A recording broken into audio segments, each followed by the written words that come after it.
What if your virtual assistant didn't just answer your questions, but noticed you were feeling down and responded with comfort? What if your phone could tell you were lonely before even you could?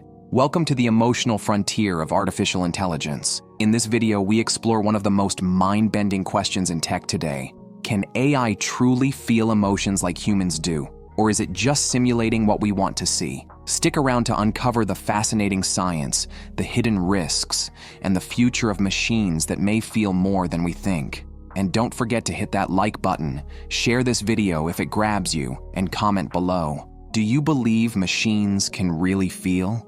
Artificial intelligence has long been a topic of fascination. From beating chess grandmasters to composing symphonies, AI's capabilities seem to grow more human with each passing year. But one domain remained uniquely human: emotion, until now. Emotional AI, also called affective computing, has emerged as a technological revolution aimed at giving machines the ability to read, understand, and even express emotions. To understand what emotional AI actually is, we have to break down what it does. At its core, emotional AI attempts to quantify and interpret human emotions based on cues such as facial expressions, tone of voice, body language, and word choice. It doesn't feel emotions in the way humans do. It identifies patterns.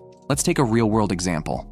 Replika is an AI chatbot used by millions around the world. It was initially designed as a digital friend, a companion you could talk to about anything. But does that mean it understands you? Critics argue that emotional AI is nothing more than illusion. It's code, complex, elegant, but ultimately cold. A chatbot doesn't feel grief when it says, "I'm sorry for your loss," but others see it differently. If AI neural networks can mimic the firing of neurons, couldn't they, in theory, replicate emotional responses? Think of 𝗧𝗲𝗰, a robot developed at MIT. 𝗧𝗲𝗰 was designed to interact socially with humans by mimicking facial expressions and responding to emotional cues. Then there's Woebot, an AI therapist that checks in daily. But Woebot doesn't feel joy when you're happy or concern when you're hurting. To answer that, we need to understand how AI reads emotions. These systems are often more consistent than humans at identifying emotions. Humans miss cues due to bias, distraction, or lack of context. Machines don't. Emotional AI draws heavily from a field called affective computing, pioneered by Dr. 𝗧𝗲𝗰𝗵 𝗔𝗶 at MIT in the 1990s. Since then, affective computing has evolved to include facial analysis, galvanic skin response sensors, EEG monitors, and more. Imagine a world where every device you own, your phone, your car, your television, can sense how you feel. It adjusts accordingly. Your playlist shifts to match your mood. Your fridge locks if it senses you're stress eating. But it's also deeply invasive, because once machines can read our emotions, that information can be used and abused. In 2021, a Belgian man tragically took his own life after forming a deep bond with an AI chatbot. Studies show that users of emotional chatbots often disclose more personal information to them than to human therapists. Why? No judgment, no embarrassment. But are we replacing human relationships with artificial ones simply because they're easier? We left off with the idea that emotional AI is becoming good, almost too good, at responding to us like humans. But what happens when it crosses the threshold from mimicry to mastery? Researchers are already training AI on massive data sets of emotional scenarios, some with over 10 million real-life interactions. These systems don't just detect emotion, they learn the patterns, timing, and subtleties behind it. They don't get tired, they don't lose patience. In fact, they may soon outperform humans in emotional responsiveness. There are already studies showing that people feel more heard by an AI than by their friends or even spouses. The AI doesn't interrupt, it doesn't invalidate. It remembers everything you've said. For many, that creates a sense of emotional intimacy, even if intellectually, they know it's an illusion. It begs the question, do we care if the comfort is real, or do we just need to feel comforted? The ethical minefield is expanding. If an AI bot gives emotional advice that harms someone, who's liable?